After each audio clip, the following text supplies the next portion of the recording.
Today I want to talk about a way that you power up your account in Raid Shadow Legends that wasn't around the first time that I played Raid. It's the Relic system. So in this video, sponsored by the makers of the game, we're going to talk very briefly about what relics are, how you craft them, and how you customize them, because there is a lot going on with this system that I was just not familiar with when I was picking Raid up once again, and I'm going to walk through the things that you need to know that I wish I knew from my day one.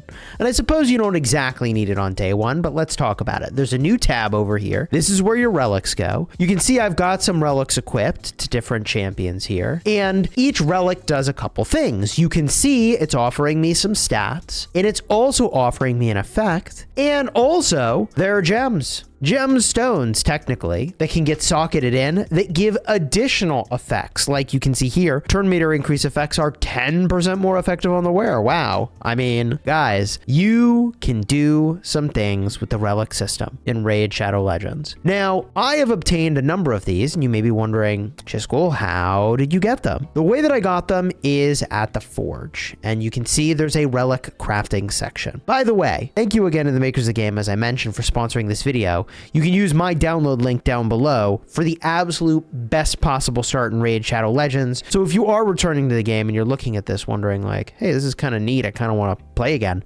use my link. You get the best possible start, 3 legendary champs, basically right off rip. All the codes are down there. The download link, the codes, you're going to be cooking, okay? Also, we have the 7-day event series right now for Ezio. Incredible. So you craft by using materials, and when you select materials, you need 25 to complete each of the 4 slots here. But as you load them in, based on the rarity of materials you've chosen, you get a different set of possibilities for what your final outcome is going to be.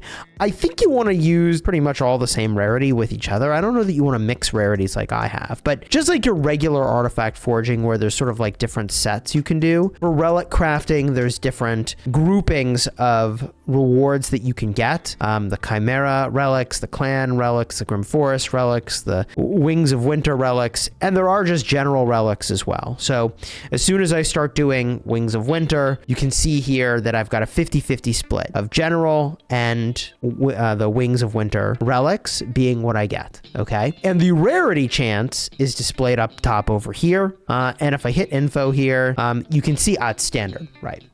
It shows you all of the different relics that are available to craft. So if you're wondering, like, what am I gonna get? Well, these are sort of what the options are, okay? Now you'll notice that each of these relics kind of has a lot going on. And I want to talk about how you upgrade these. And we'll go over some of the ones that I have, including some that I got very recently that aren't yet deployed, okay? So if I wanted to edit this particular relic, I can then go and do upgrades. You see there's 3 different stat slots. The first is available when you get your relic. The second is unlocked at, I think it's level 9. And then the next stat slot is unlocked at level 15. These stats, though, are random, okay? Also, there is, based on the, I think, level here, a damage boost for the relic. This is the star level, okay? I believe that that's what that's tied to. Let's confirm. No, it is not the star level.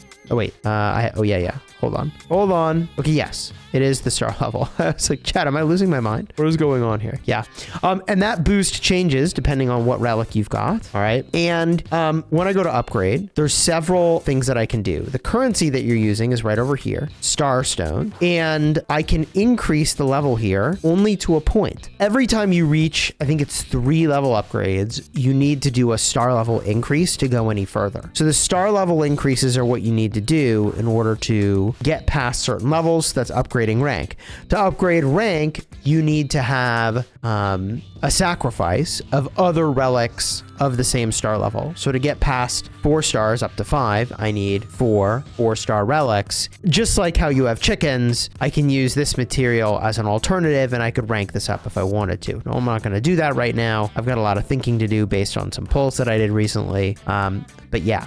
There is obviously a lot going on here with each relic. And you can see that the effects they have vary dramatically. Now, if I swing back over here and go through my entire collection, here is a legendary relic that I got recently. And this one's really powerful. It kind of can't see just behind my head here, but the wearer has a 25% chance to reflect, stun, sheep, fear, true fear, freeze, provoke, petrification, and sheep back to the producer. This has got to be one of the best things you could get for Arena, right? Like, it's got to be. It's also got 3 slots for gemstones. Gemstones you collect from a variety of places, but the gemstones offer unique effects. Okay, and you can always remove a gemstone, but it is going to cost you a little bit. All right, and you can only put, you know, circles into the circle spots, diamonds into diamond spots, and so on. All right, yeah, the effects that come from the sockets here allow you really a lot of customization of what a champion is going to be doing. Right, like, honestly, kind of wild. Now I do have a mythic that I kind of want to show you. Here's the 2 other legendaries I have. Removes all debuffs from the wearer whenever they lose 70% or more hit point from damage from an enemy in a single turn. Handy. I think also for Arena, right? Wearer deals 10% more damage to enemies under shield buffs. I think this one behind my head here would be good probably against specific teams in the Arena, right? I think that's where that would be strongest. But the craziest one I have is this mythical, okay? And I still need some stuff for this, but the wearer receives a 25% fortify buff for 2 turns at the start of each round. Ignore defense effects used against the wearer are 10% less effective when the wearer's hit points is less than 50%. But importantly, this has speed, defense, and hit points. That's kind of an amazing combination, I think, is it not? Specifically for this champion who's a defense champion, right? Like, we look at their skills and it's based on defense. So the fact that we got speed and defense as the first 2 stats, isn't that kind of nuts? Like, I think we are actually popping off here. Now, as far as gemstones go, do I have any of this gemstone? No. I do have some diamond gemstones now that theoretically I could put in or remove later, right? When the wearer restores destroyed max hit points, the restore is 25% more effective. Yeah, I'm gonna have to figure this one out for what I want to do here. But anyways, the relic system offers a lot of customization and a lot of collection. And I think once you start to lock in with all these different aspects of how you can customize a champion in Raid Shadow Legends, there really is a lot going on. Like, I think the relic has to be a part of how you describe a build. Call me crazy. Let me know your thoughts down below in the comments. I'm still quite a bit of a noob when it comes to exploring the relic system, but I'm happy I got a mythical. Hooray. Let me know your thoughts. All right. Thank you again to the makers of the game for sponsoring this video. Use my link for the absolute best start possible in Raid Shadow Legends. Like I mentioned, 3 legendary champs, 1 on download, 1 using the code I shared below, and the other is in a 7-day login series. This is limited time though for Ezio. So I've got my Ezio. I've been working on him. Let's see here. I got the souls, baby. I got the souls too from the login, well, after the login event series, the phase 2 stuff. Pretty sick. Of course, I covered that in other videos, and you're subscribed to the channel, so you know all about it. And if you aren't subscribed, consider smashing the subscribe button. I'll have some cards in the end screen for the Assassin's Creed collaboration and some related vids. Until next time, you have fun smashing your enemies. Take care, everybody.